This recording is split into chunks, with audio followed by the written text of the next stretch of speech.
Today on Spotlight on the Arts, Madge Gressley from Sedalia, Missouri.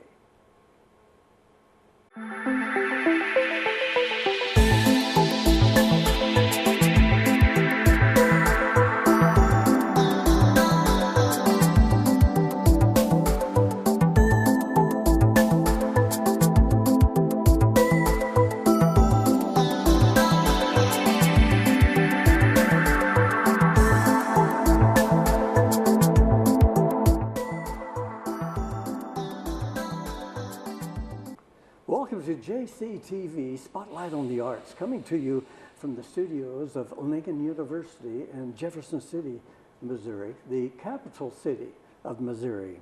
Spotlight on the Arts is endorsed by many artists and art lovers throughout actually Missouri, Kansas, and now we're having a following on YouTube throughout the world, in fact. I'm your host, Rick Jey, and with a special guest today, artist, writer, and illustrator, Madge Gressley. Madge is from Sedalia, Missouri, and Miss Gressley is well known for her writings and publications. For example, Secrets of Trail House Lodge. These are similar to, if you're familiar with the Nancy Drew mysteries. So please join me in welcoming Miss Madge Gressley. Thank you. Glad to be here. Excellent, excellent. Thanks for making the drive down. Well, Madge, I'm truly excited to turn the spotlight on you today here at JCTV. I think you'll enjoy it under the right lights, and we've been tanning for the last few minutes. Yes. So, well, if I may call you by your first name, Sure. Madge, can you tell us a little bit about you and those highlights of your life that basically describe Madge Gressley? Oh, gosh. Basically, I've been an artist all my life, drawing in grade school and all the way through high school. I have to tell you, though, I have 120 hours of college art. Oh, wow. But no degree. No degree? No, I couldn't make the hill with algebra. Oh, I understand. I understand completely. Yep. So, no, I've been drawing and painting well, all my life. So oh, excellent. So you started young. Very young. And your family, would you like to make a shout out to your family? Oh, shout out to my kids and everything. Kids. Yeah. All right, super, great. Well, can you really dig deep and tell us basically how you was first inspired to become a journalist, writer, artist, illustrator, and what inspires you to continue your interest in these fields? Well, being an artist, that just always had the urge to draw something, so that's just been there. But when my husband passed away in 2011, that was when I kind of lost interest in it because he was my biggest cheerleader for my art and everything. And so I still had the want to create something. And in fact, I probably have 20 or 30 projects started in the art painting or drawing thing, and they're just sitting there because I just don't have the want to finish them. But I needed something else, so that's when I went looking for something else. And Yes. At that point, as my daughter would tell me, I became obsessed. Oh, excellent, excellent. With Twilight. Great to hear. The Twilight series. You went into the Twilight series, the Yes. Twilight Zone, and found a new meaning. I found, well, I found I could do a lot on the computer. I did a lot of art on the computer with that. But also on the website that I found, there was a bunch of fan fiction that people would write in. And I thought, well, shoot, I can write as good as that, because some of it was really good and some of it was really not bad at all. But I decided that I could do it. So I just sat down on June of 2013, and I wrote 500 pages of this Inescapable series. That's the first thing I wrote, and it's in 3 books. Can we hold that? Oh, sure. Just for a little view of the Yeah. camera. Yeah.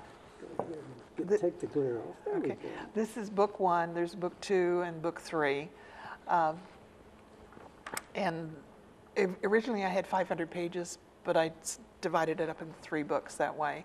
And that's how I got started writing. Oh, excellent. Yeah.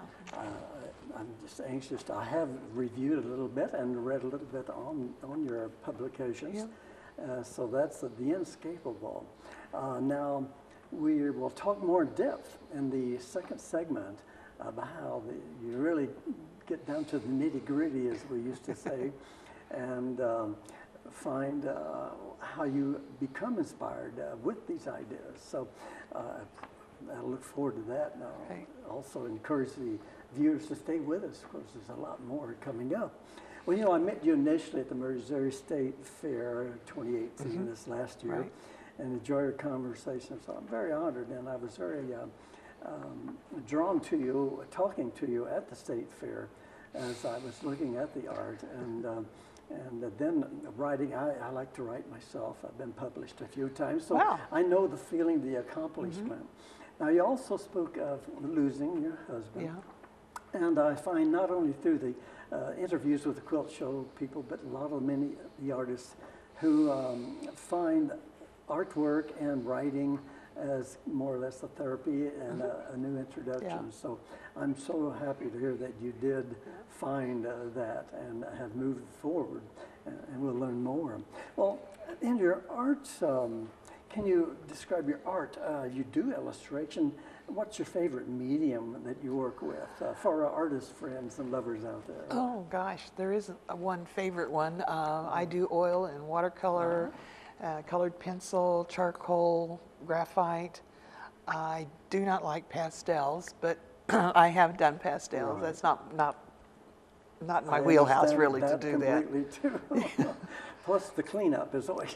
I just can't stand it on my hands. Is all. Oh, I It can bothers me. identify. Yeah. Now, on the Secrets of Trail House Lodge, which we'll talk about more, I see the illustration of the house that evidently the young lady is That living in. Did you do the no. illustration? Well, I did the book cover. book cover. Right. I went looking for a house, and I purchased the photograph of the house. However, it was only a 2-story house, and I had to make it into a 3-story house. So if I ask you what your favorite subject matter is, I bet that's complex also, although it's kind of, should we say, driven to whatever books you're writing for. Do you ever do just something for fun? Oh, children's books. The children's books, now that's another. Yeah. So those, the artwork there now would be a lot of fun. I can see that in other works of other artists, that it's not the perfection, but more or less than a cartoon caricature type writings. With the children, I'm sure identify with much better, much greater. Well, let's see. Are you looking ever for more consignments or developing your own works further? Or does that come to you easily, or do you have to really search out like the rest of us do? Well, I've got 4 books in the works. A 3rd book for the Sophie Collins series, 4th book for the Inescapable series, and then 2 others. One will be a historic romance, and the other one will be, I'm not really sure, maybe paranormal or time travel. Oh, time travel. I So see. I haven't quite decided how that one's going to come out yet. Oh, that'd be interesting. Again, in the second segment, I can just visualize you sitting back, adapting to the next book or the next writing, and you basically have to get into that mood of those characters and identify where they're coming from. So maybe we'll learn a little bit about the young lady. What's her name? Sophie Collins. Sophie Collins. So we'll be talking about Sophie here soon. Well, I guess I would like to ask you to share with our viewers, because they do become somewhat personalized with our guests. And so I would like to ask you, the lesson of life, your lessons of life experience, what has that offered you that you might be able to share with our viewers? Just go ahead and put yourself out there. Don't stand back. If you want to get your work out, just put it out there. And don't worry about somebody not liking it, because you will not make everybody happy. There's just no way that you can do that. And if you enjoy what you're doing, keep doing it. I, for a long time, was kind of afraid of getting my artwork out there, entering shows or anything, because, well, it's judged. Yes. And a lady told me, she said, well, don't worry about it. It's only one person's opinion for the judge for that particular show. And so I have found that I have a colored pencil piece that I worked on, and I entered it in a show, and it didn't win anything. I entered it in the next show, got first place.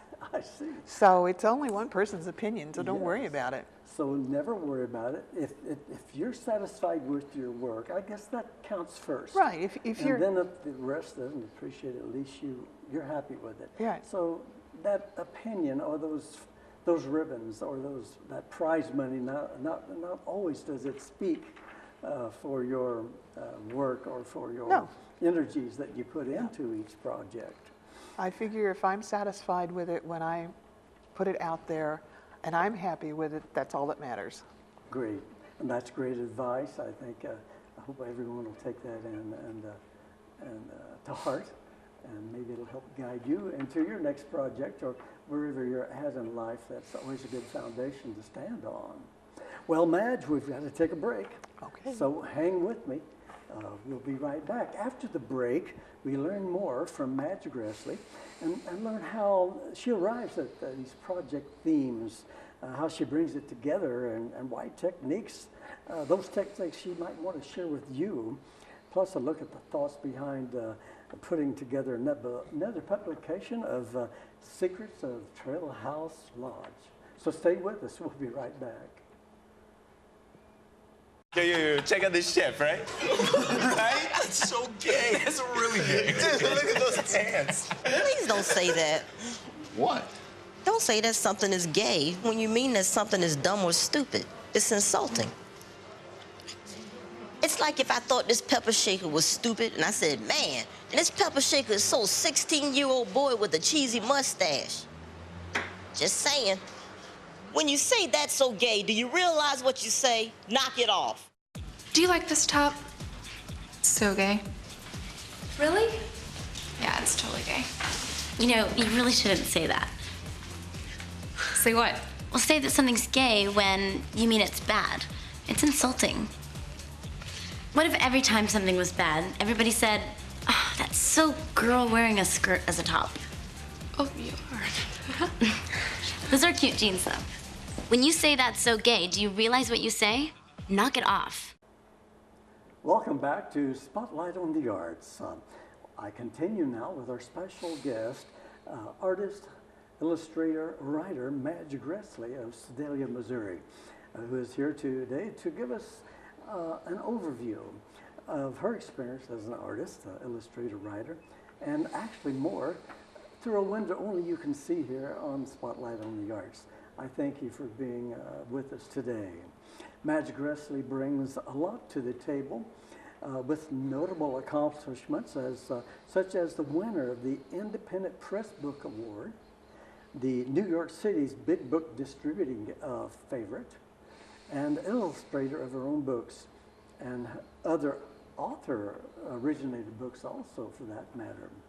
Well, Madge, you've shared so much before the break in the first segment, so I'd like now to ask you to first explain how you arrive at a project idea and what inspires you in that quest. Can you step us through the steps that once you've had that idea in your psyche, let's say from that point from the conception to the final completion of a project? Can you cover that? That's kind of hard to do. Well, the brief. Basically, sometimes just the idea hits me, like for my children's book for Dirty Birds, which is my new book. And that's here in front of us. That's this one.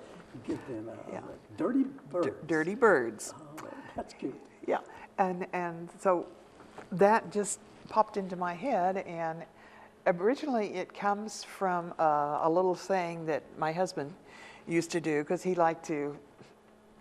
and his cronies, I should say, I see. he liked to do a New Jersey accent. Ah.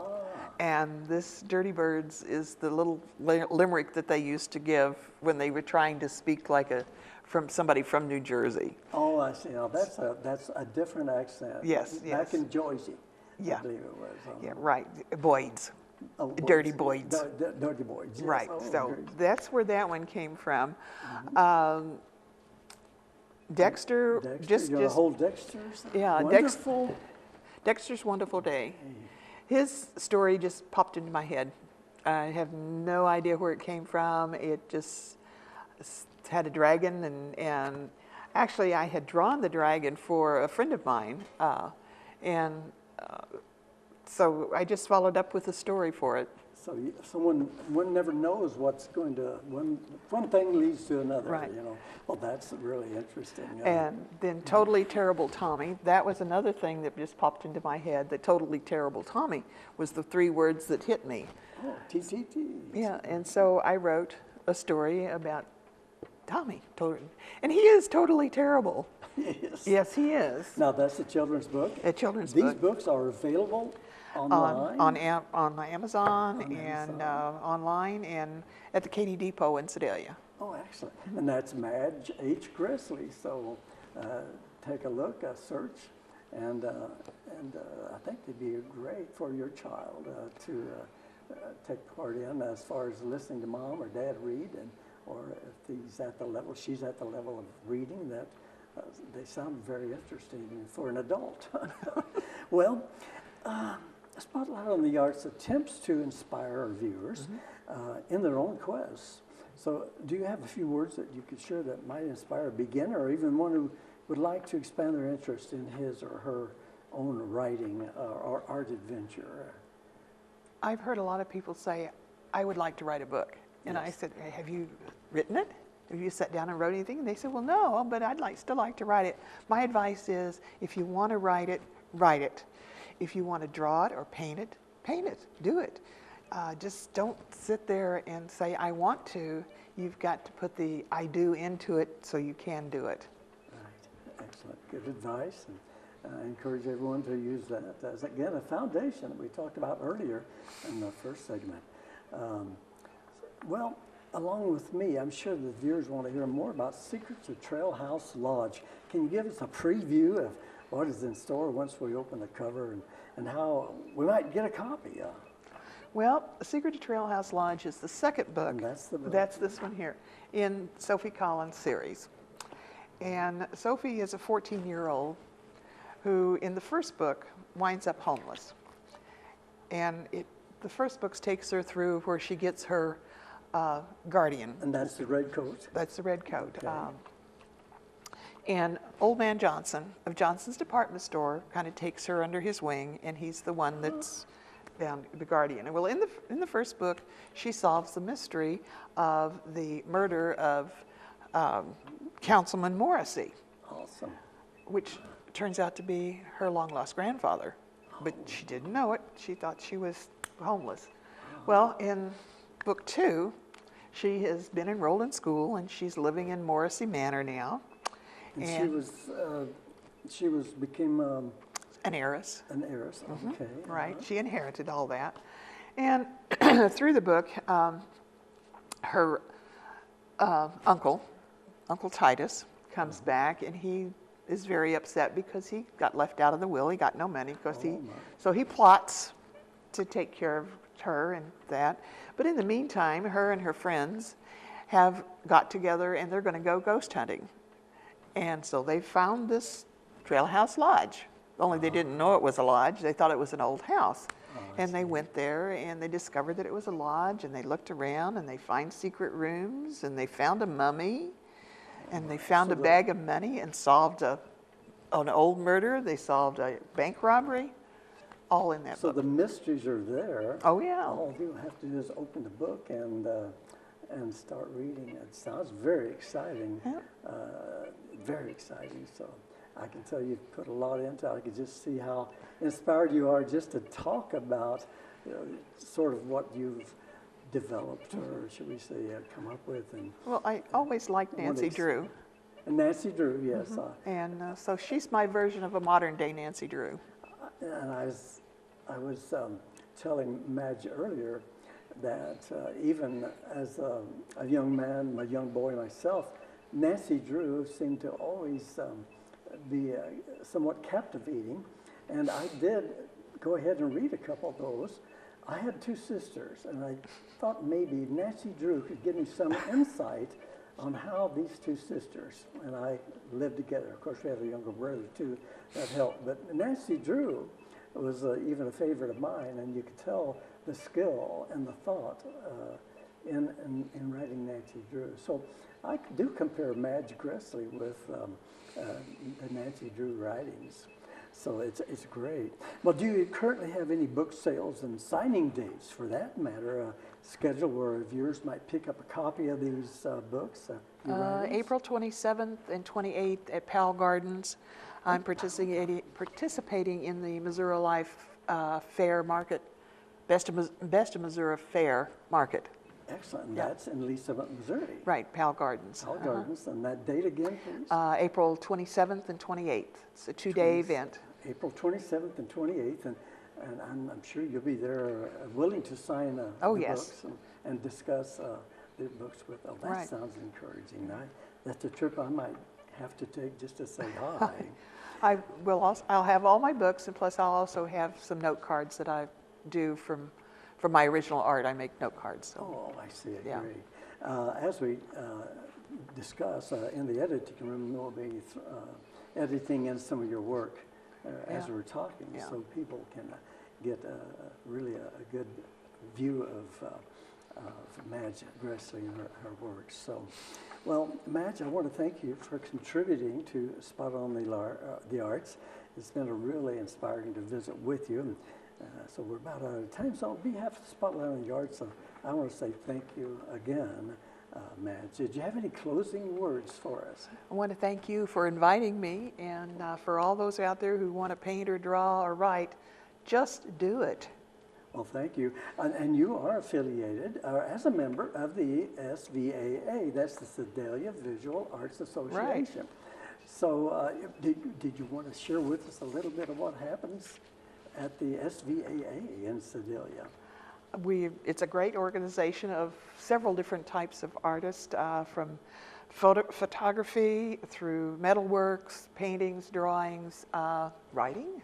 So we encourage everybody to come and join us. We meet the first Thursday of every month at the meeting room in Central Bank there in Sedalia. And SVAA has drawn me into their club in the sense that I wanted to join and was able to do so. So I look forward to more time with SVAA and seeing your face, and Glenda Miller and Linda Hoover and a lot of some great people. In the art world, that there are some really great people that really make you feel at home and part of it. So once again, Madge, thank you so much for being here as a special guest here on Spotlight on the Arts. Thank you for having me. Well, that wraps up another show of amazing talent featured here on Spotlight on the Arts. My thanks goes out to JCTV and producer Gloria Enlow. I thank you, naturally, our viewers, for watching and making it a likable program throughout the United States, and now we're even getting some interest through YouTube around the world. So look for more Spotlight on the Arts right here at JCTV, and don't forget YouTube. I'm Rick Jey saying see you next time.